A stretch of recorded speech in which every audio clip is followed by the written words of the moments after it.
So hello to everyone and welcome to the webinar Women Matter, Gender Diversity and Women Leadership as a Crisis Response and as a Performance Driver. Thanks everyone for finding time and for joining in. My name is Gergana Kutseva and I'm the Deputy Director of the Bulgarian Fund for Women and will be moderating the discussion today. I would like to extend our warm thanks to the special speakers we have today, Anke and Ouden, who is General Manager at Microsoft, and Maria Bobenrieth, Executive Director of Women Win, who enthusiastically accepted this webinar invitation. Thank you very much. As you have probably read in the event posts, their short biographies, I would like to say a few words about them. Anke and Ouden is General Manager at Microsoft, looking after all facets of the business across 24 countries in Central and Eastern Europe and Central Asia. So she knows quite well our Eastern European situation. She is now a leader of 200 and plus employees with over 20 years of experience driving sales growth and business transformation in the technology industry. But she is also an executive sponsor to a variety of important initiatives and strategic programs for supporting females' equality in IT industry, sponsoring and developing new talents, building and nurturing culture of diversity and inclusion, and much more. Maria Bobenrieth is the other speaker, and she is Executive Director of Women Win and Chief Operations Officer at Win-Win Strategies. In her role as Executive Director, she oversees the global operations, programs, partnerships, and the strategic development of Women Win from the Amsterdam headquarters.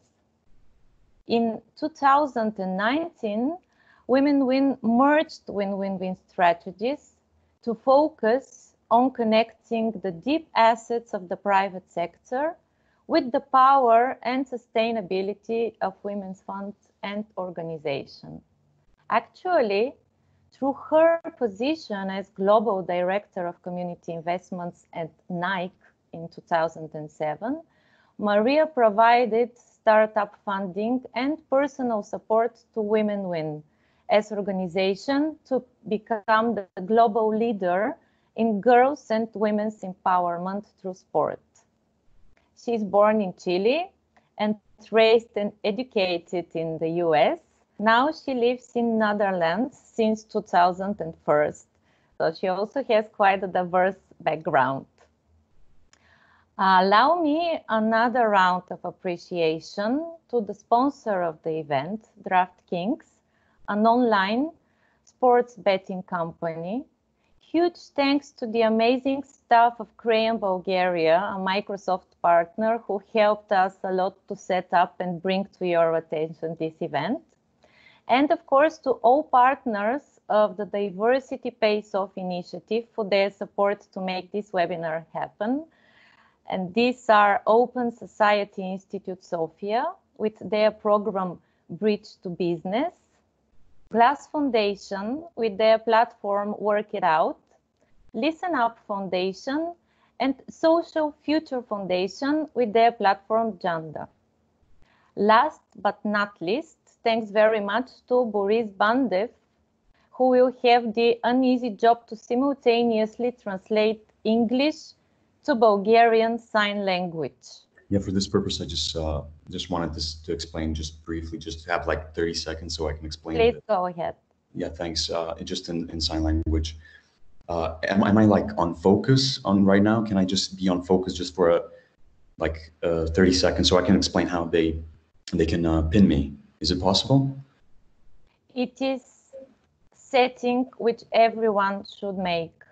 So if you want to see Boris' translation, you have to pin his window and the instructions were sent in the event invitation. Yep, okay, because okay.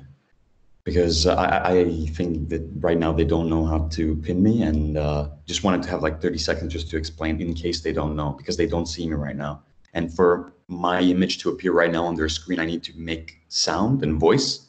And I don't know, is it possible just to pin me just for, yeah, I know that everybody can see me, but the idea is that deaf people need to see me. And while I translate, they need to pin me, you know, I don't know how to explain it. It is only you and me speaking right now, so I'm sure that they can see your screen. Okay.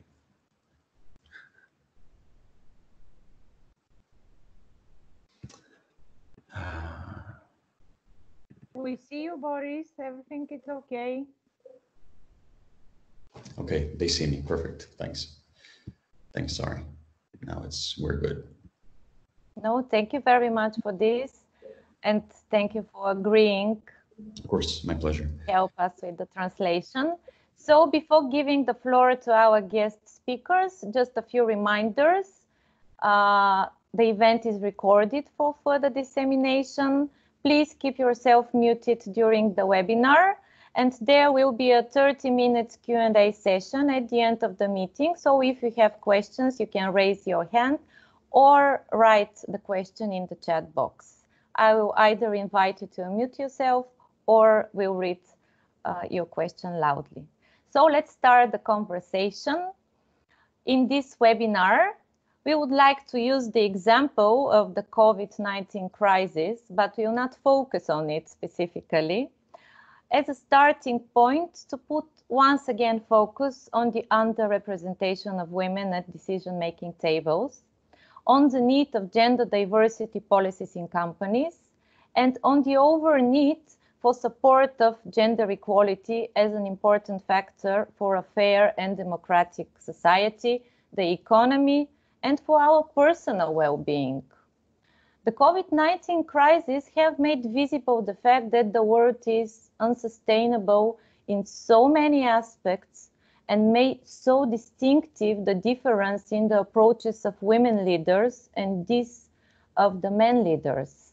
We witnessed amazing examples of women leadership. The pandemic has revealed the strength of these approaches taken mainly by women leaders.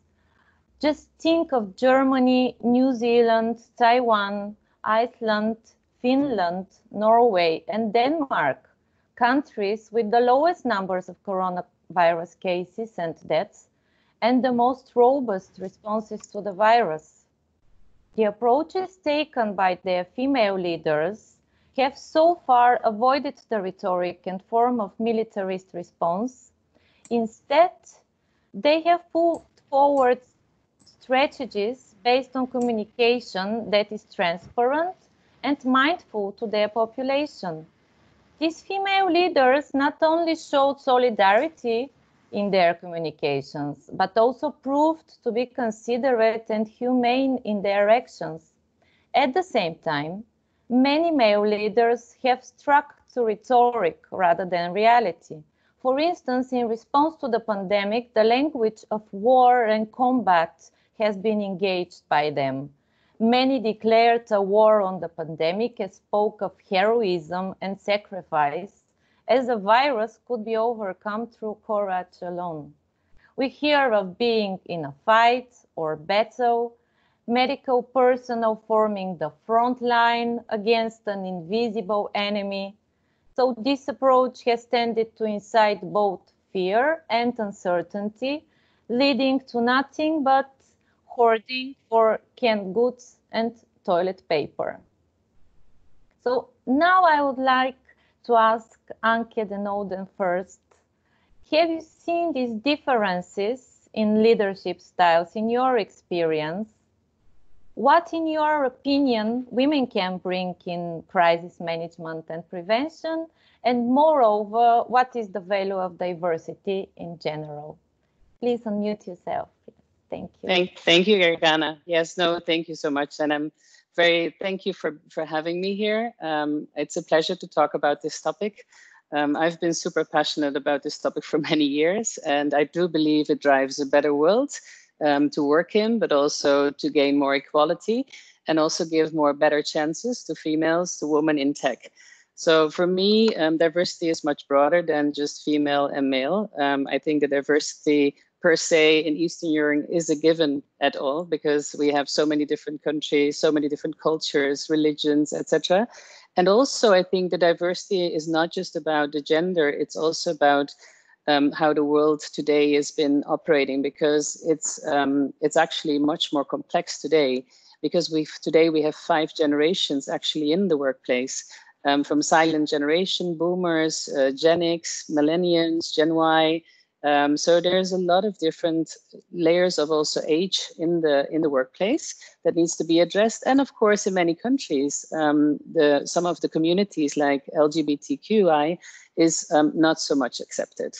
And there's no real policies or programs to support these groups of people, but also if it comes to disability and how they can join the workforce.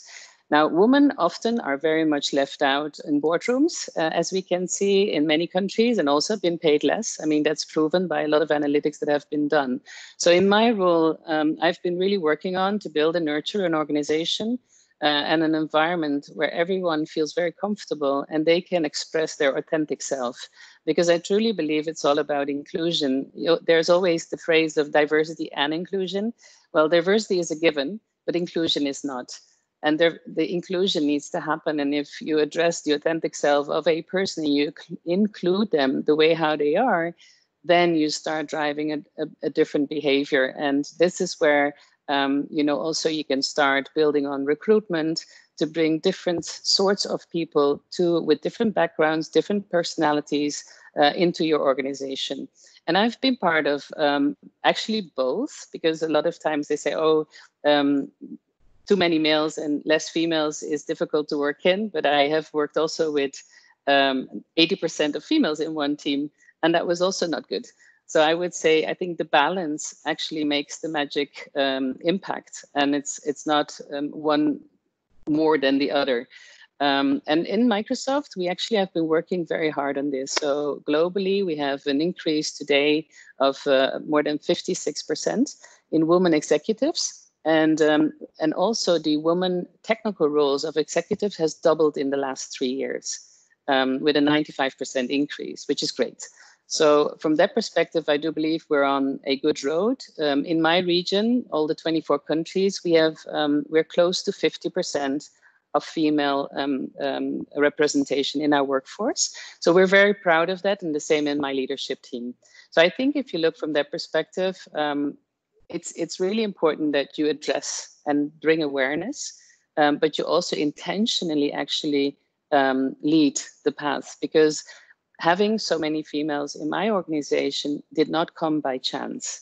We really had to push within the recruitment and to ensure that if there is a female and a male candidate, the female will win if they have equal quality, and really look for those female candidates to make that happen. And then further on, over time, you actually have to nurture them, because we have a talent program for young females. It's called Flow. And they have we're now nurturing them to gain confidence, because also I truly believe that we have a duty to do within the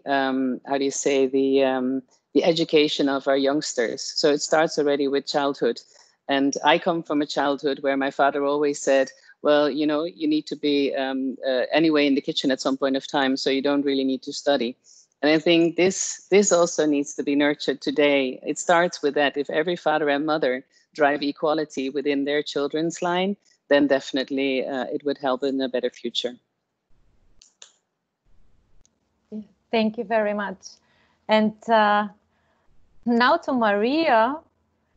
You are a keen activist for women's and LGBT rights, but you also arrived there from the corporate sector, which gives you quite a unique and interesting perspective. What, from your perspective, women can bring, and more general, why women and diversity in general matter? Thank you, Deb. Just to remind you, may I ask you to speak a little bit slowly because of the translator? Thank you. Yeah, we've worked long enough together that it's important to keep reminding me of that. So I just want to say thank you very much to the Bulgarian Women's Fund. We've been working with you for, a few years, and you're absolutely one of the most innovative, awesome communicators, a social justice asset, I think, for any organization out there. So Bulgaria is very lucky to have you as just a great asset across all sectors. So to build on what Anke said, so thanks, Anke, that was a great response. I will tell you that I think there's a few really key issues aside from the broken record that we are talking about diversity as a way to both drive competitive advantage and being just a key enabler of growth. If you don't have a diverse population, you're missing out on opportunities to know how to talk to people, how to market your products, how to understand their needs. And I want to talk a little bit about my experience in terms of why I think in this moment in COVID, the gender diversity, and it is, as Anke said, not just who's in charge, but what the cabinets look like, how many people, diverse voices are being heard in policymaking. There are some things quite unique to women that I think in this crisis you've seen better addressed by diverse cabinets and diverse management of the crisis. One of them is the understanding about the challenges around, for example, unpaid care. So women that are really trying to balance being home, having families. So when you have an understanding about some of those challenges, I think you're just better able to manage policy that makes more sense. I will say that, as Anke and I talked yesterday, one point that's really important is about bringing your authenticity, and in inclusion, I think it's that opportunity.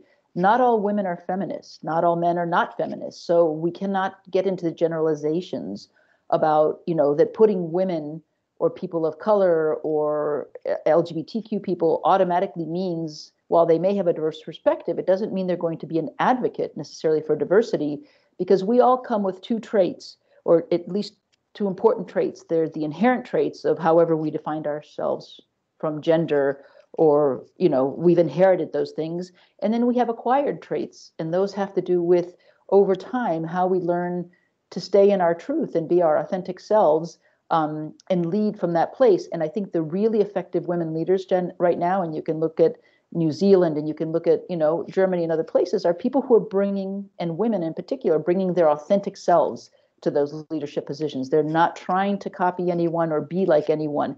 And actually the poorest leaders, men or women, if you look around the world, are trying to emulate someone else. And in that emulation of totalitarian dictatorship craziness, they're making a mess. So I think those points for me are really important. The other thing that you get when you bring diversity to your decision-making processes, especially at the top, is that you understand the building blocks that allow people to be successful in your organization. So you do have someone who talks about things like, addressing gender-based violence in the workplace, as we've seen over the last year with Me Too and other movements. You're going to be blinded if you don't really understand what microaggressions are, and if you don't have people who have really experienced. I loved Anke's story about a father who's telling you, you are going to be in the kitchen, or you're not, or whatever. You really need people who are going to explain to you, yes, that is happening here, and you might not be able to see it because of who you are and the position that you have. You're going to understand the need for companies to support things like, which sounds ridiculous, but in the United States yesterday, there was a Supreme Court case that exempts companies from providing contraception to their employees. Now, that's going to affect women, because if we cannot control our family planning, how will we ever be able to be good employees? It's difficult enough with, those of us that have controlled that. But if you cannot control that, and if the companies don't step in, you will have places where we understand the correlation clear here, that you cannot allow your employees' success. And so those are just a couple of examples. My personal story is a really important one about the private sector and working for a company. I was so privileged to work, first of all, in the sporting goods industry, which is an incredibly male-dominated industry. And when I went into it many, many years ago, it was completely male-dominated. It was very patriarchal, lots of testosterone. And I had the privilege of working for Nike for 10 years. And I was out as a lesbian. I never was in the closet, but when I went to Nike, it was my first corporate experience of having a company embrace that part of me and champion that. And this is, this is literally 20 years ago when it was not vogue and it was not. But what that did for me is it allowed me to bring my best self to work, my authentic self, my heart, my hands, my head. I wasn't just showing up for a paycheck. And so the result of that, in the end, is I did some of my best corporate work there. And it also gave me the freedom to think about what I really wanted to do in the world in terms of expressing and allowing for, more opportunities for social justice. So Nike fought for gay marriage equality in the United States, at least, and other countries where companies step into issues about talent acquisition, and they're social justice issues, but they are business issues in the sense you want the best talent. And if you want the best talent and you stand up for your employees, and particularly your generation, Gargana, and this young generation of people, they care about that, not because they are that, but because it matters to them. And so I think companies who don't step into that are going to be left behind talent-wise. It's that simple. And I've seen time and time again. And you look at Apple, you look at Google, you look at companies around the world, the ones that are not only tolerating this, and pushing, but really championing these issues, they're running away with the top companies. And that's all been proven by lots of different studies. Yes, that's so true, Maria, and thank you for that. And Gargana, may I add to that? Because I think actually, because you were talking about the female leaders, but I think if we look at Microsoft over the last 6 years, we have a new leader who's American Indian, and he actually turned our culture completely around from a very male-dominant, very testosterone operating model to a very inclusive, empathetic model. And the reason why he did that, he has his own past, and he has also lived in an environment where for him that was very important. And for him, it was super important to address that within our organization, to exactly bring all the best out of each individual that is part of our organization to actually drive success. And that appetite for continuous learning, diversity, inclusion that he drives in our organization truly brings all the attention of every human aspect of life on top of everyone in our organization. And I'm 100% sure that our business is growing quicker because of that. And we used to be an arrogant company. A lot of people said, oh, Microsoft has an arrogant attitude. We don't want to talk to them. I think that changed completely. We're much more listening. That's what he tells us all the time. Don't tell them what to do to our customers. Listen to them and help them in our needs. And it doesn't matter who you are to apply to that. So that's one of the examples where I truly believe if you have male leaders that have that empathy, that can listen into that and listen to their hearts, they are fantastic allies for our purpose also to get it done. And I must say there, because you mentioned the female leaders in governments, in the Netherlands, we actually have a quite male leadership during Corona. I mean, overall, the government is 50-50 from female male, so that's pretty good. But the leadership during Corona time was done by 3 males, more or less. And the way how they did it, I think, and Maria can maybe align to that, but I think it was quite empathetic. They listened to the community. They really thought about what's hurting and what is difficult for every single one, to stay at home, to look at what kind of communities are left behind. They included them afterwards. So it didn't come naturally from the beginning, but throughout the journey, you could really see a change of how even these male leaders took a completely different stance of how humans need to be treated even during a coronavirus. So I do believe the world is changing a bit and it helps, but we still have a long way to go. Yes, thank you very much. And thank you for sharing these personal stories, because of course this is important. We bringing our authentic self and bringing the values actually makes us who we are and changes the environment. And I do believe that corporate sector has a very, very important role in this change of the way the society thinks, looks like, and behaves, of course. And you both mentioned that the leadership, the high leadership level, actually has to be convinced that it's not just something which is just and right thing to do, but also it's profitable. It gives you talent. It helps you grow your profits, and just to keep it more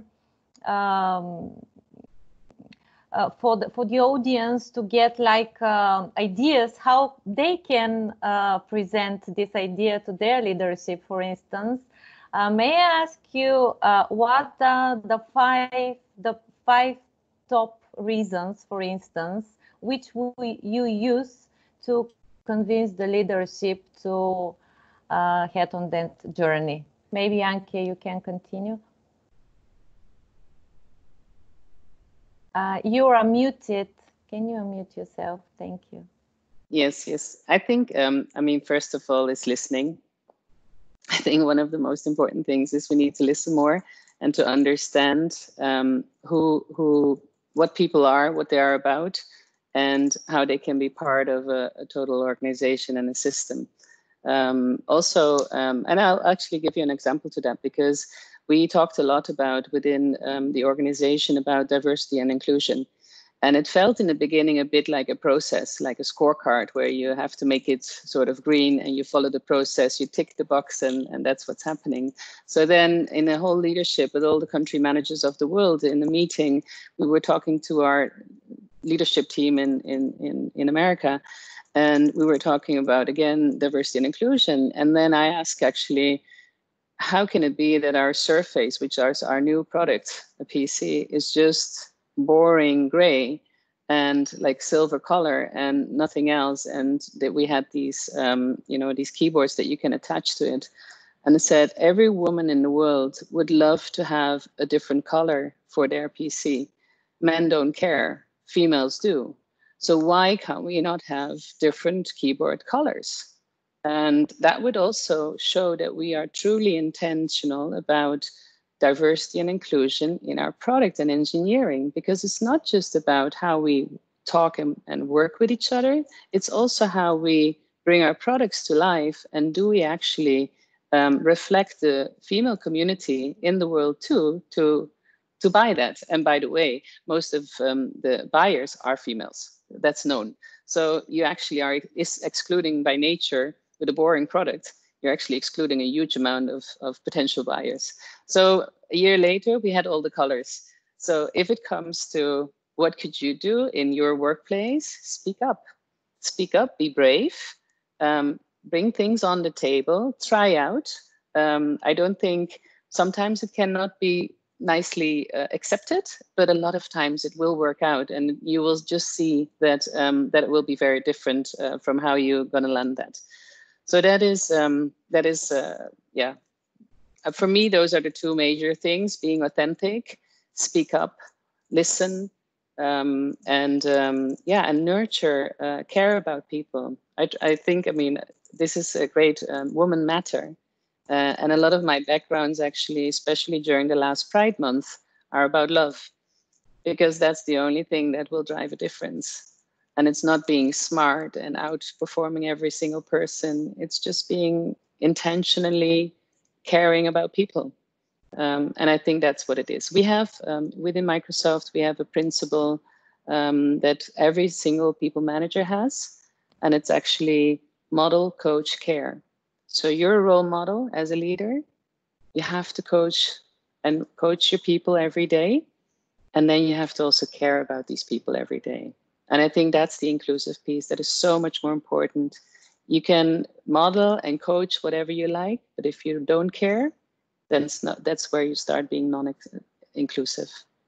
So these are probably, it's not like 5 points, but these are the major topics that are on top of my mind. And I'm sure Maria has very good ones on that one. Yeah, thank you. You just show what a considerate, humane leader should look and talk like. So thank you for this. And Maria, what would you use to convince, for instance, a company leader to foster working policies on diversity?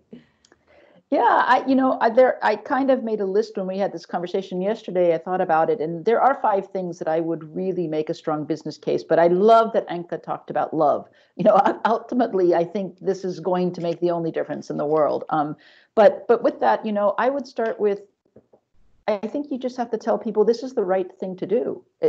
Like, I think good leadership is about doing not the easy thing, not the convenient thing, but the right thing. And today we really understand what not doing that and the price that pays. If you look at Black Lives Matter in the United States right now, the moment of reckoning, if you look at Me Too and the moment of reckoning for many companies and individuals, as much as we're seeing the rise of all of this totalitarian craziness, we're also really seeing the ability of social movements to call out things that are absolutely not right.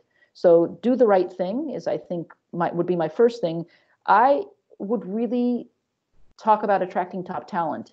If you want top talent, even if they're basically, cisgender, hetero, whatever the normatives are, they in this generation are going to care hugely that you are bringing in the top talent, and that the top talent includes all kinds of diversity.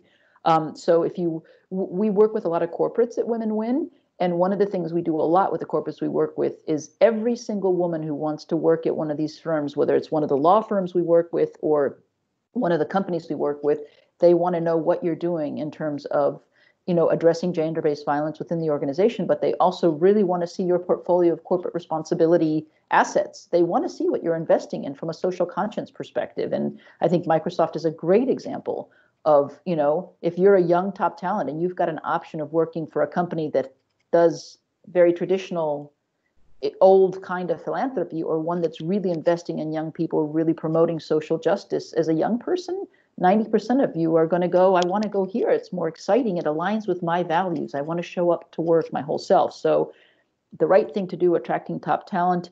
Anke talked a lot about this. She just gave a great example. You're going to just improve your customer orientation.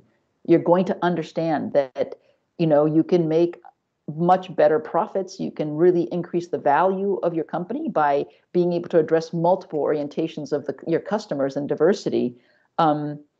You're going to improve decision making. That's my number 4. We talked about this already. You're just going to make smarter, better decisions when you have a diverse group of leaders in the organization and diverse perspectives and all the diversities that we talked about that are both inherent and acquired. And the last one, which I talked a little bit about, but this is really important. Some of the things we're talking about today used to be like something nice to have. Everybody was into philanthropy with women. Empowering women was a philanthropic, beautiful thing to do. And we all, were part of that thought process. This generation does not want to be a philanthropic cause. This generation of women want to be absolutely, from a risk abatement strategy, from a gender perspective, from a diversity perspective, you need to take these things into account because, as the examples I gave earlier, which might be today more American, those things are picking up. You saw the response to Black Lives Matter globally. There's every country in the world. Bulgaria has people who have been marginalized. And the moment will come of reckoning. And so I think companies and leaders that are ahead of this and understanding the benefits and focusing on those, they're going to do better in the marketplace. They're going to be around for a very, very long time. And I do talk about how grateful I am for Nike, because it's one of the companies that's, in many ways led in many of these areas and corrected. It's not that they're perfect. They've corrected some pretty bad internal culture that needed correcting. So to be bold and to, embrace these things, I think, and add that inclusivity, not stop at diversity, but really the inclusivity of belonging is what as human beings drives us. And when we feel like we belong someplace, our best comes out. Thank you very much, Maria. Maybe I'll ask the same question again, but I just want to keep it like practical and useful. And Anke, in your short biography, there were examples of some programs and initiatives which you inspired or led in Microsoft, like, for instance, supporting females equality in IT industry. Can you just describe one or few programs, like in more practical terms? What other people in the room can take and try and in their companies? Absolutely. No, thank you for that. And one is actually, we call it flow. future leader woman in our company, and or we call it females leaders on the way, but for me it's like the total talents from a female perspective. And this group is between probably early 20s, end of 30s, so that's probably the range of age. So you see it's a very young female group, and some of them are really into technical roles, some are in sales and marketing roles, so it's really across different variations of roles. And what we did is we actually bring them, normally we bring them 3 times a year together in 1 year. So each time within a week, 3 days, and they get a lot of exposure to people who have gone through either their career path with either obstacles that they can learn from, or they will have representatives of different companies that actually will talk to how they see women leaders in their organizations or in the world. They will get trainings or workshops where they can think of how to build their own brand and how they want to be seen. And I think this is one of the most important things actually that I've seen, at least in our group of females that we had, because a lot of females don't have the confidence, like for example, similar age male colleagues.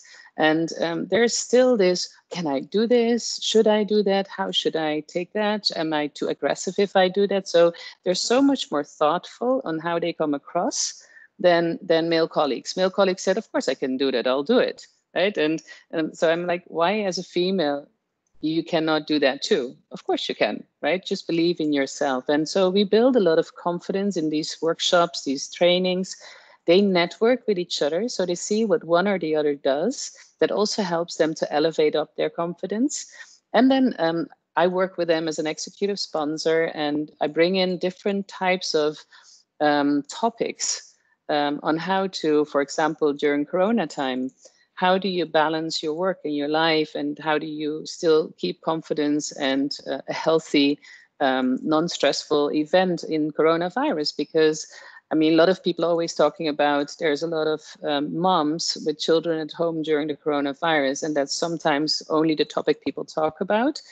But actually, there are a lot of single women also, or single male, that are during coronavirus hooked in their apartments, seeing the same wall day after day. And I think some of those people really got into stressful scenarios, either of depression or didn't feel well, or even became a bit sad.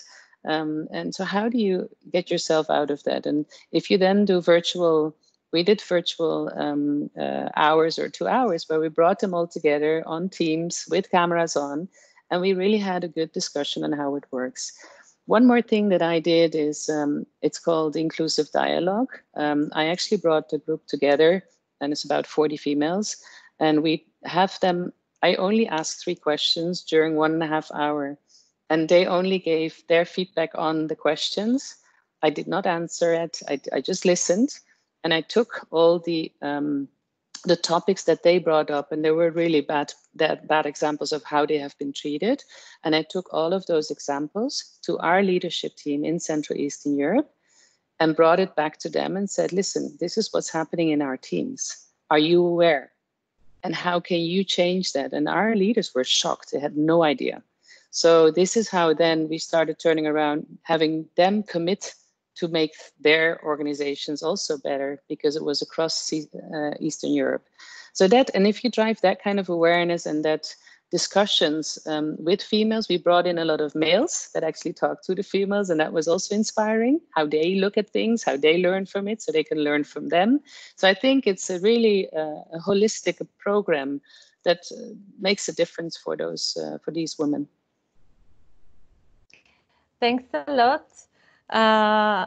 It's really very interesting, and it's not that hard actually to incorporate in your daily practice, even in your company policies. So I really hope that the people now in the room will hear you and maybe try this. Yeah. And Maria, also, can you be practical as well, because you have a lot of experience. You have worked with companies, partnering with civil society organizations, which is great. And can you give us such kind of examples of cooperation for initiatives, for instance, that were launched locally, but also they can be transferred in different contexts that are people-oriented, so that will help us also to build our relationships with companies in Bulgaria? Thank you. Thanks, Gana. So yeah, I can. I wanted to probably highlight a couple of things in my experiences having been on the corporate side and then also working as a women's fund. And I want to take a moment to also share that, well, I want to call out, I think there's a few of our other sister women's funds on here. I saw Natalka was here from the Ukraine Women's Fund, and I see that Marian is here from the Mediterranean Women's Fund. So I think one of the scary things often for leaders is to think about having all the answers here. And what I love about Anke's approach is that, you know, women's funds can be a great resource for companies as thinking partners, as also a very safe place to introduce some of these topics. They're very connected to the communities. So when we talk about diversity, we can talk about gender, but beyond gender, they understand the topics of, you know, the citizens in our societies who are most marginalized. And so I want to just really say that it's really important for companies also not to be so insular to think that within the company themselves, they're going to have all the answers, and to reach to external allies. And women's funds are fantastic, as I already talked about the Bulgarian Women's Fund. And then once you've kind of reached outside, you know, I think that one of the really critical things that I saw without doubt at every company we work with or I worked at was the undying commitment, and Anke talked about this at the very top. When the CEO not only talks about this and sends statements, but one of the things that was stunning for me as, you know, as an out lesbian person working at Nike was that every year for Pride March, Mark Parker, the president, CEO of the company, was at Pride with just every year he marched in Pride with his entire family. It wasn't just he and his wife and his kids, they were all there. And I think the first time I saw him, I really wanted to cry, because it was the first time that somebody, the head of Nike, is standing there saying, yes, my employees matter, and you as employees and people and human beings matter. So I'm not talking about a CEO who writes a nice letter and says, we're going to do this. People watch what you do, not what you say. So, you know, so really CEOs who lead, also they can become great allies for other CEOs. So leadership at the top. I think the other thing that I've worked with companies and seen companies that do this well is they really define this for people and make it real. So they align it to the values, but they prioritize it and they define diversity for the organization, because it's such a big, complex and inclusion concept. So they really do research within the company to understand, as Anke said, some of the things that the company has to, you know, address itself first, and gender will inevitably come up here, but there are other exclusions of the in and out crowd. Then really creating a portfolio of initiatives. Some of them can be informal, like Anke, who you just have great leaders in organizations who are going to do things informally, which is equally as important, but invest formally in initiatives, you know, that have real outcomes and measurable outcomes. And then the other thing is to localize this. So even if you're in Bulgaria, you know, this is going to be different, whether you're in the cities or you're in the rural areas or whatever. Just make it as tangible and real for people. And this goes back to the question of authenticity and making sure that people can see themselves in this work and can connect to it in a way that you have a groundswell of employees who start to get around it. But I think as a young person in an organization, those were all things that hugely mattered to me. And leaders like Anke, you know, you want to be one of those leaders. Like, you're a young person who then says, well, when I have a chance to do that, I want to do that for others as well, as open doors, not be the kind of leader. Many women did it, and especially in my generation, you know, you open the door, you get in the door and you quickly close it because you think of it as scarcity and that there's only going to be one or two of us that are minorities or women here. And so I want to make sure that that doesn't get threatened. But in fact, the great leaders of, you know, this generation really see that opening the door and extending a hand about experiences really matters. It's just critically important. So those are some of the best practices we've seen. Women Win practically does work, as does many of the women's funds, with lots of different companies on many different initiatives. Often they're, you know, in our case, because we really focus on issues of gender in the value chain and supply chain, We really work on many initiatives. But we've worked with, pretty big companies, Nike, Adidas, Puma, Primark. We work with Gap, Standard Chartered, Chanel. So we have some experience in that. And companies are people. They are really full of really well-meaning, good people. And finding those champions in the companies, people like Anke, who, can help you navigate the best places, I think are also just finding those mentors is really important. It's quite fun work, actually. It is true. Thank you. I also enjoyed the work a lot. Yes, and in the Women's Summit. Can I add to that, because I have one more personal aspect that I do want to put up here, and it's super important to me. I don't know if you mentioned, but I am in Bulgaria today because I work from here. I have a house here. I'm close to Yambol, which is more of the underrepresented also region in Bulgaria. But I actually personally I adopted a little girl from Bulgaria and from Vidin, and she is now 7 years old. I got her when she was 1 year old from a child home. And I really realized that there is really little chance for girls or boys that are from Roma background. And my daughter is from Roma background. And I think if I would not have adopted her, she probably would have been now in a handicapped and disabled home because she didn't get how to learn, nurtured and everything, no motivation. And if you just look at that, I think it's so important to think about the gap that also is existing in Bulgaria, specifically if it comes to the treatment of Roma and non-Roma students. Again, it's about a minority group, but it's an important group. And it's actually, in one of the Eurobarometers, it really makes me sad that the share of the mainstream respondents there who said that they were more comfortable with a Roma person was one of the lowest. 43% was comfortable working with a Roma person. And I know, these kids are being born, they don't know if they're Roma or not. It doesn't matter really. And it's if you look to Spain and Portugal, it's 70 or 66% respectively. So it's much lower. And I come from the Netherlands, and when I was young, we had Roma people living in camps. We call it the camp people. And they were not going to school. They were terrible, they were criminal, they were like all the things that you see now. And the government actually made it mandatory for them to go to school and to integrate into the normal society.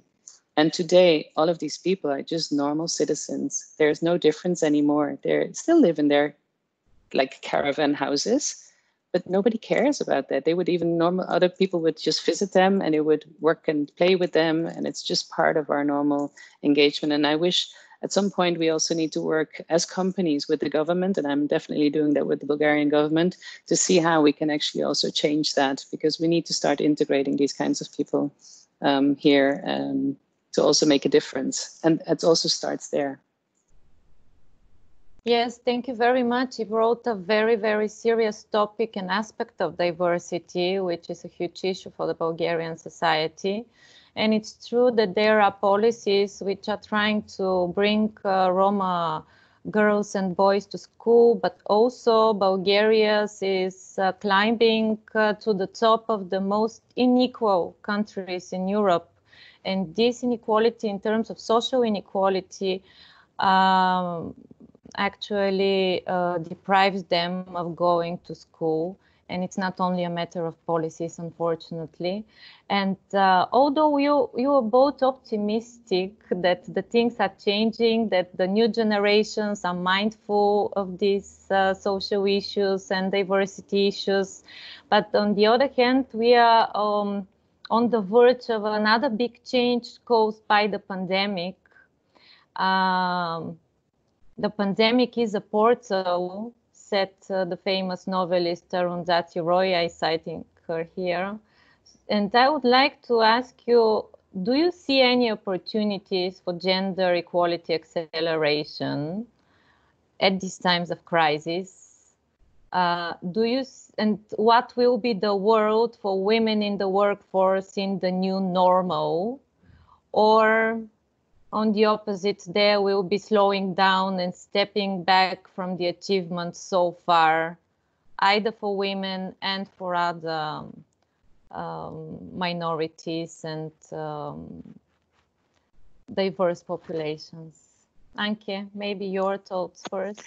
Yes, I think actually, sadly, I don't think the pandemic is helping. I think actually there is a lot more also child abuse at homes, because parents need to work and have their kids at home. And if you don't have a lot of support at home to where your kids need to still play, smaller kids, older kids, it doesn't matter, or help them with their homework, it has not been easy for many families. Or even couples where maybe some of home abuse already was happening, but being locked down in the home actually also made it worse. I think actually that is not where equality is helping.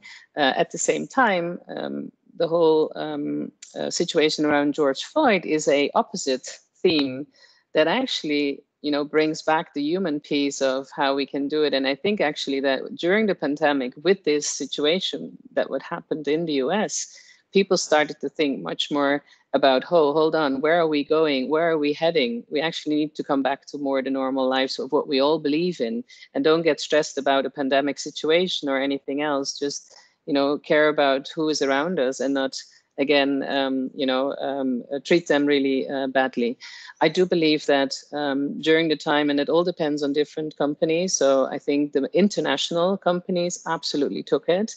I mean, we had moms or dads stayed at home for 2 weeks, completely paid, and just to take care of their kids because they couldn't, live with the situation anymore, to be and working and taking care of the kids. So we have that kind of programs internally, and I know a lot of international multinationals have that. I think where it comes down to is more the local companies, where we see a difference. So I do believe that local companies are much more conservative. They're much more saying you still need to work, you still need to come to the office, although your health is at risk. We didn't go to the office since the end of February. None of us in Microsoft, and we're still not going. There's only New Zealand and a couple of other countries open because it's normalized there, but all the rest is still working from home. So it is possible. We have a lot of flexibility, but it needs to be addressed in a very open discussion way. And treat the people with human respect, because everyone has a different situation at home during that pandemic. And I hope we get out of it better. I think with all the, let's say, demonstration worldwide, I do believe that there's a level of, keep us honest on that. And I hope we will continue to be honest to ourselves on where are we and how do we think about that. So I think it's a bit of a mix. I don't think you can say one or the other, although if probably this situation was not there and the pandemic would have taken longer, I think it would have taken their tolls on equality for sure. Yeah. Thank you. And Maria, do you see, where do you think this portal of pandemic will lead us? To a more optimistic version of the world, or on the opposite? I think, as Anke said, we've come to a moment of reckoning. And so what the pandemic has really done is put a spotlight on many things, inequalities that were already there. I think unpaid care was a fantastic spotlight. And I think it was actually quite good that a lot of men, well, that's kind of a generalization, but many families had to reckon with both having to men, take care of children.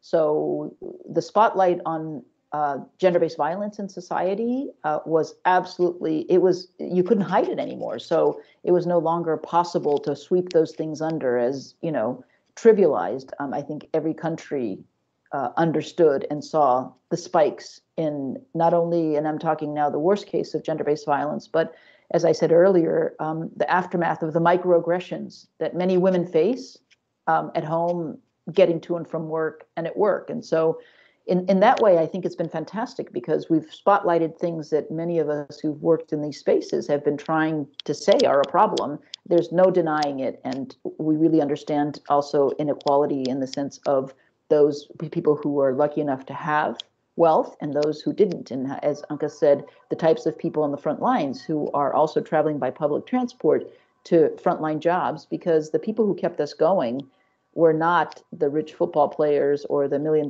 lawyers. They were people who were doing the sewage work, picking up garbage on the front lines of the health. And these are all very poorly, crappy paid jobs. And so I think from a reckoning perspective, for societies. And you can see the United States, it's going to hopefully, really have a reckoning moment in terms of who's elected as the next president and who you really want in power to make decisions. So I think it's a moment of reckoning. The answer is it's going to be up to us. Yes, I think a huge amount when jobs and spaces become available again with this economic pandemic that is absolutely, we're in a bad spiral of economic pandemic. So holding the line will be difficult, but I think this is where the private sector leads. And I honestly think that because consumers can make the private sector quite accountable in other institutions, it's more difficult, including government. I think that organizations and working with things like women's funds and women's rights organizations, to really hold companies accountable to the lines, to holding the lines and the gains we've made, and absolutely use this as an opportunity for the great correction.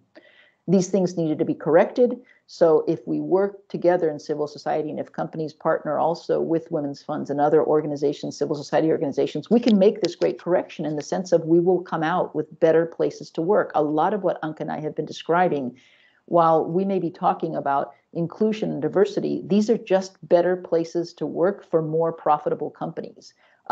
When you work on issues of the most marginalized and you become the kind of, and we talk about it in sports as well with the work we do, if you create a program where you're really designing for the most marginalized to bring those voices in, it benefits everyone to be their authentic selves. So I hope it's a moment of great correction that will require a whole lot of courage for many of us. It will not allow us to sit on the sidelines, as many of us do sometimes, to think about, what I'm neutral on this topic.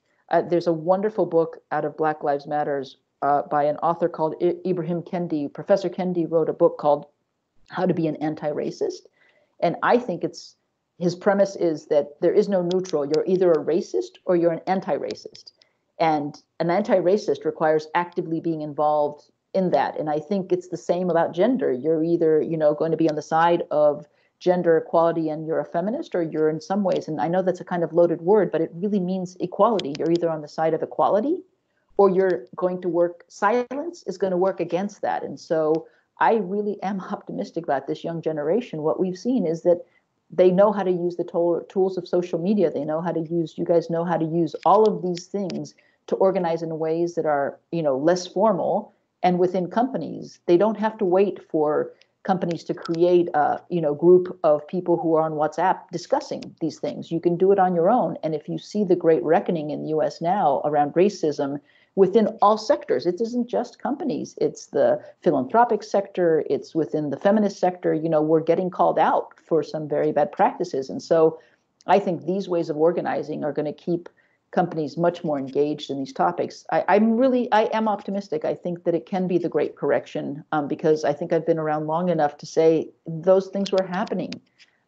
So let's fix them and let's show by example. And I hope Bulgaria is one of the countries that can be a shining light in that, because I think it takes one country to show it's possible. And New Zealand, Norway, Finland, whoever it is, and everyone thinks, oh, that's leadership too, or if they can do it, we can do it. So in Eastern Europe, and in the world, I think you can be an example of what is possible.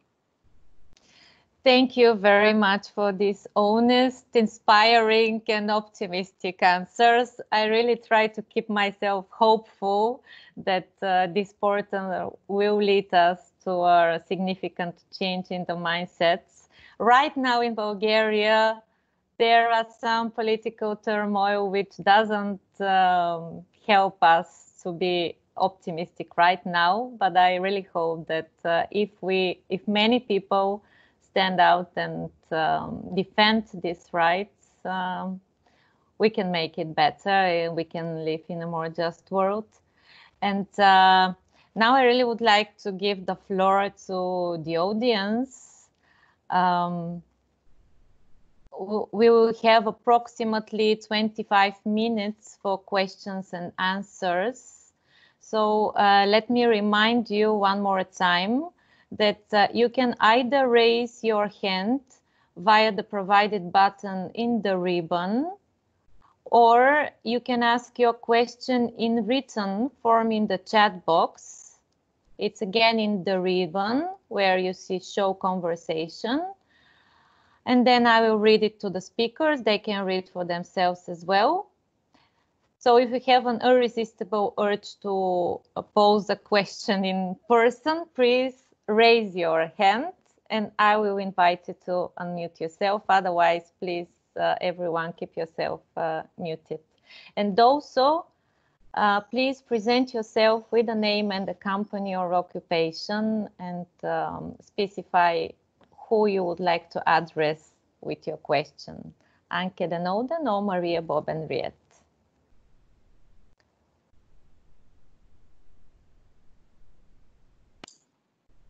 And we already have one raised hand, Annie Ivanova. Yes, there is. Yes, please unmute yourself. Unmute. Okay, Anke, Maria, this is Theodora Ivanova from Open Society Institute, as we are partnered in the Diversity Pays Off. Thank you very much for all you have said. It's things that we have discussed a lot with our colleagues, and it's very good and very inspiring to hear from women like you dealing with such kind of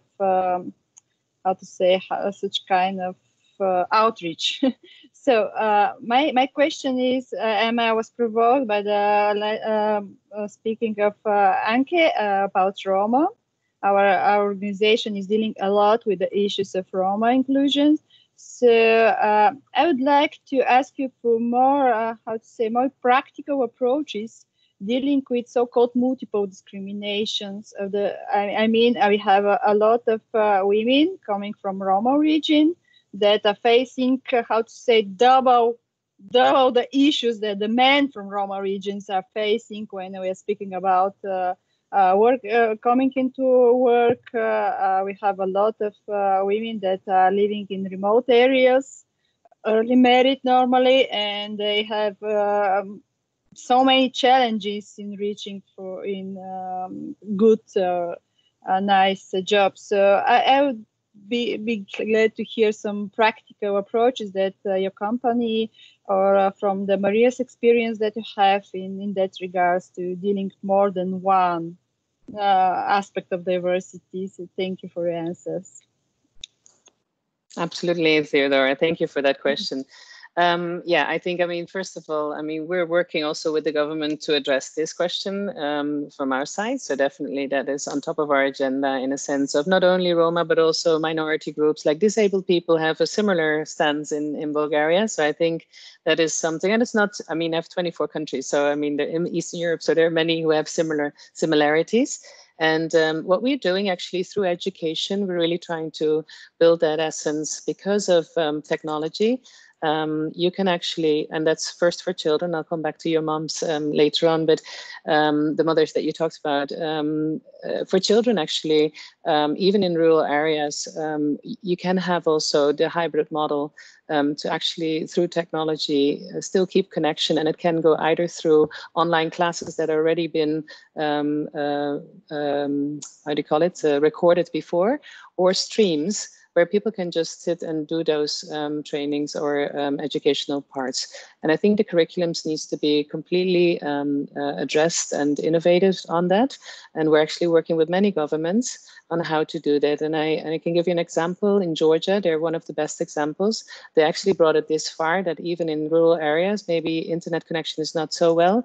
So they actually build a complete curriculum of school education on television to make sure that still these kids can listen and learn, and they can do their own. It's not ideal, but at least they have something where they can learn from and how they can educate themselves, even in a more individual mode, without teachers if it's not there.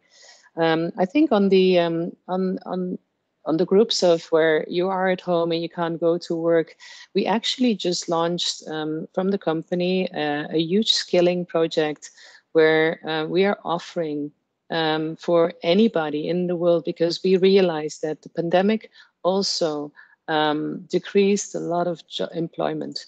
So we have a lot of unemployed people around the world because they lost their jobs due to economic crisis, due to the pandemic. And what we're doing right now is saying, hey, don't sit at home. Look at our offers that we have from a training perspective. In the IT world, we actually do not have enough people to address the needs of what's coming for companies.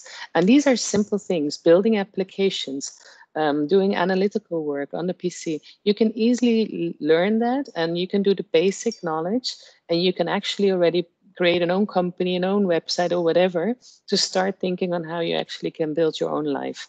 And we're offering that for every single person in the world to actually join that and re-educate yourself, to reschool yourself and actually use that. And you can do that from home. You don't have to go anywhere. You can do that at flexible times. So I mean, you have really a great opportunity to think about that one.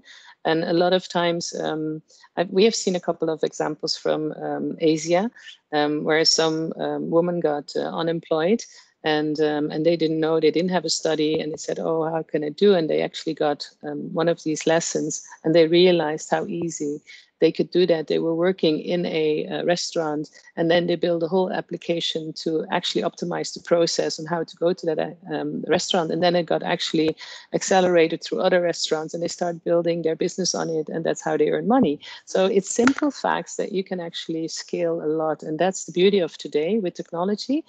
You can do a lot more than just being a programmer. It's not being a programmer, it's actually contributing to what is the need of many in this world.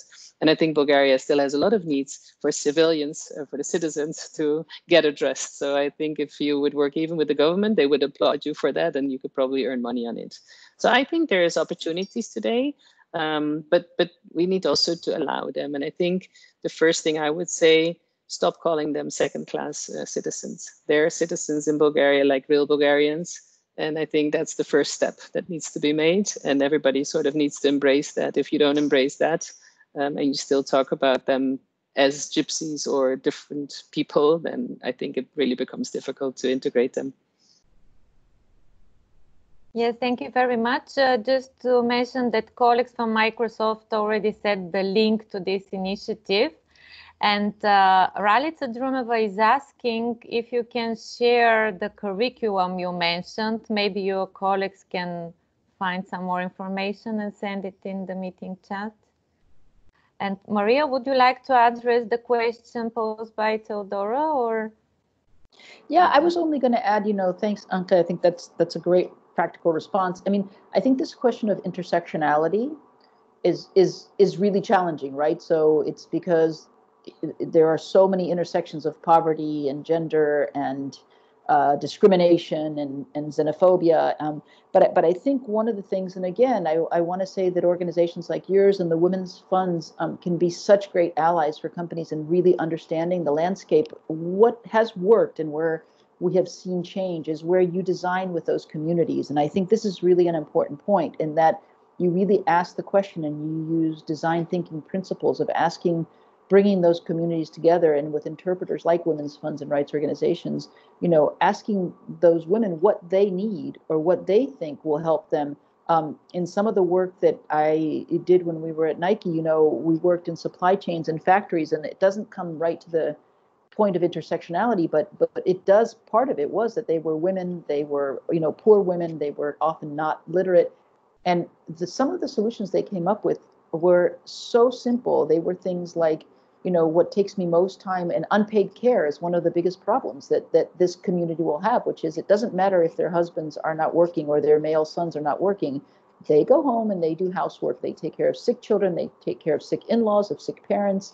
They do the shopping, they do the cooking, and they do the cleaning. And this has a knock-on effect on the young women who then have to do household chores. And simple things like, they said in the transport to and from the factory that the factory was providing, could you stop at the market so that we can do our shopping now, because we shop every day? And that will reduce us getting home, going back out and doing shopping. They said things like, provide us with a 5-liter gallon of clean water, because at home the water isn't clean. And so our children are getting diarrhea, which is forcing me to miss work. And so the solutions, while I think they're wonderful, if they're technical and scalable, often in dialogue with and in research with interpreters like your organization or with the Bulgaria Women's Funds or other funds, you can really come up with some very simple high-tech or low-tech solutions that make the first steps. You can't make the whole change also until you're able to make some of the first steps. and then the only other thing to add on to what Anke is saying is these are human beings. So when we humanize people, having grown up, you know, as a young lesbian woman, as I explained earlier, most people you talk to say, I don't know any, or in those times really honestly said, I don't know any gay people. I mean, the only thing my parents ever told me about them is that, you know, you carry a backpack of stories that your families tell you about Roma people, and that your families tell you about gay people, or even about women. And we ourselves internalize many of those stories. And so humanizing people and connecting them to people who, you know, give them an opportunity to be themselves as human beings. Once that connection happens, then what Anke is saying is very possible. You don't see them as anything other than, you know, human beings, and especially women, understanding we have many of the same challenges. We have more in common than actually differences, and seeing those commonalities and humanizing ourselves and being human allows us to share those stories. So yeah, I'm all for high tech and very low tech solutions as well. Thank you very much. We have another question from Ani Ivanova. She has raised her hand. Please unmute yourself and you can ask your question. Ani Ivanova, if you still have the question, or it was addressed already.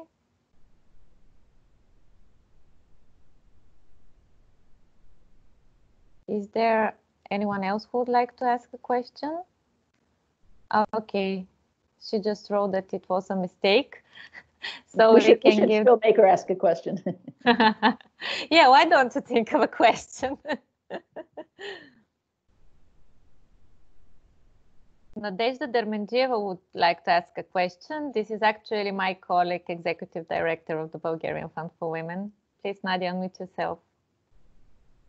Hi, everyone, and thank you again, Anke and Maria, for this such interesting and inspiring conversation. I am also on the positive side, and I think things are definitely changing, and it's always darkest before becoming really bright. I want to ask you very practically to say, coming from the corporate sector, where do you see civil society organizations, and specifically, for example, women's funds, and big companies like yours, like Microsoft or Nike, working together first for empowering women, second for gender or diversity in general, and third for social change? Thank you. It's a question for both of you. Maria, you want to start this time? I keep starting. Okay. Go ahead. Okay. No, no, great question. And I absolutely think this is a topic where I hope many companies will think about it a lot more. So we have complete organizations within our company that are working together with philanthropies, NGOs, and also other companies that are making a difference, that are non-profit. And we definitely, in every single country, we work with those. Also education business. So all the educators, for example, I'll give you an example, in Serbia, we did a whole caravan going around Serbia with a bus and teach all the teachers and schools how to use the software, what could make the difference and the impact, so they can learn from that. And actually, especially in the rural areas, at the moment, we didn't have so much online connection before. But at the same time, we're raising funds for females in trouble through our own company, and that goes to philanthropies. Our people can actually, when we raise those funds, the company actually doubles them, and that goes to a fund of their own wish. So they only have to say where it goes, and then the money goes there. So, and that's on the quantity side, like from dollar perspective. On the quality side, it's a lot of awareness. I've been in many countries speaking about this in terms of with embassies, with multinational HR leads, where we had this topic with governments. We talk daily, or not daily, but very often with governments, and we actually address this topic all the time. We have a whole community and program called DigiGirls, so Digital Girls. And we build that. They're also in Bulgaria, and I've been a few times in Bulgaria actually on a Saturday morning to be part of these events. And this is where we really drive awareness and change of how to actually build a different world and understand how we can include already from a very young age the children into perspectives for them to understand what it is. Because many times, especially in IT, kids think, oh, this is for boys, right? Because it's something technical, so it's not for me. And actually, we're getting now so many females in universities, and that's all built on years and years of work with DigiGirls, with even youngsters in how do you call them? Not the primary school, but afterwards the high school.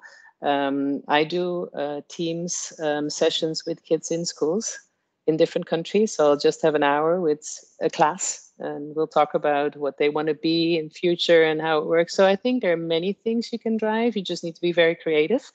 And I just feel that there's a lot of openness for that. People want that. They want to have that discussion. And I think the more you drive the discussions, not only with us, but also through NGO organizations, we can scale, right? We can scale and really bring it across all the groups of people that we want to address. So I absolutely believe, and there's many things you can do more, but I mean, creativity has no end in this one. Maria, you probably have a lot to add to here. Yes, please. So yeah, thanks, Anke. That was a great answer and a great practical example. So I'm going to talk again about how women, how companies can really partner specifically with women's funds. I think this is, and in Bulgaria, you're incredibly lucky to have a women's fund. Not every country has one, and not a national women's fund. And women's funds are particularly helpful and the ways that we've worked with companies is the first thing is just helping do research. So some of the issues we've talked about today, I think if you don't know how to tackle those issues, working with women's funds to understand better and define the issues for you as a company, it really gives you a very good mirror to what's happening in the society around you. Those are issues around what we talked about, gender-based violence. And I know that most companies, really think about their workers and issues of gender-based violence around workplace harassment, but actually women are violated from a gender-based violence perspective at home, in the community, on the way to and from work. And by the time they get to work, they're really quite traumatized often in many ways. And so, working with women's funds and the organizations that they support to address holistic approaches to pandemics like gender-based violence, I think as a company makes huge amount of sense for you. Looking at things like sexual health, reproductive rights, and inclusion. So in those areas, you've got experts, they've got deep assets, they're working at community level, they have just a great understanding. The second thing is we've worked with companies, Anke talked about, the mentorship that they're doing internally at Microsoft, but also there are many young women coming up through the ranks who also want the opportunity to mentor. And so creating mentorship opportunities for your female employees to work not only with the women in the organization, but with other women in the community makes for much stronger, great talent to have a chance to practice some of their own leadership. And so these opportunities we've done quite a bit, and it's been an incredibly rewarding experience, both for the women that are getting mentored, because we set it up as a mutual mentoring in the company and in the community. I think that, as I said, women's funds can help you identify risk, identify opportunities, and create really powerful partnerships with companies to help them avoid doing things also that are not going to be helpful in terms of communications and that stuff. The last thing I'll say is that the new really interesting trend, and I think women's funds are very good at this, is that maybe one company alone can't address gender-based violence in Bulgaria, but you can create a pooled fund of many companies putting in some assets and resources that actually tackles a problem like this that is societal. And then as a company, you sit with other really interesting companies, leading Bulgarian companies, and companies want to be a part of that club. And then together you tackle some of these tougher, like the issue of discrimination against Roma or the issue of gender-based violence. These are really difficult issues, and there's not a company in the world that has enough assets to tackle them alone. So this idea of having women's funds help you organize pooled funding mechanisms to tackle bigger challenges, I think is really interesting. And the Women's Fund of Bulgaria is exceptional in being able to, manage all of these things, as is the Ukrainian Women's Funds or the Mediterranean Women's Funds. These are really, really interesting ways that I think it makes sense to partner with this asset that you have in civil society. Thank you very much, Maria, for being such an amazing advocate of women's funds and specifically of the Bulgarian Fund for Women. We really appreciate your support. And we do believe that companies should learn more about women's funds in general and the philosophy we have. But also you both urged others to work and to partner with civil society organizations. And this is the moment I would like to remind you that if you want to learn work on diversity in general, not only women empowerment, but also in the inclusion of Roma, on people with hearing and other disabilities, on LGBT people's rights, you have the partners in this initiative, Diversity Pays Off. So remember that we are eager to share, to learn together with you, and to pursue change together. You can check Diversity Pays Off EU website for more content and for contacts of the organizations. And I think that it is time to say goodbye and close the discussion, because I really would like to be respectful for everyone's time and especially for our speakers' busy schedules. Thank you very much for every one of you for being part of this webinar and for the interesting discussion. I really hope that you found it useful and inspiring to get on journey on diversity and to start promoting women empowerment and diversity policies within your companies and organizations. Looking forward to our next meeting. Be safe, wear face masks in public, please, and goodbye. Thank you very much. Thank you. Thank you, Ivana. Благодарю. Thank you. Ciao. Благодаря.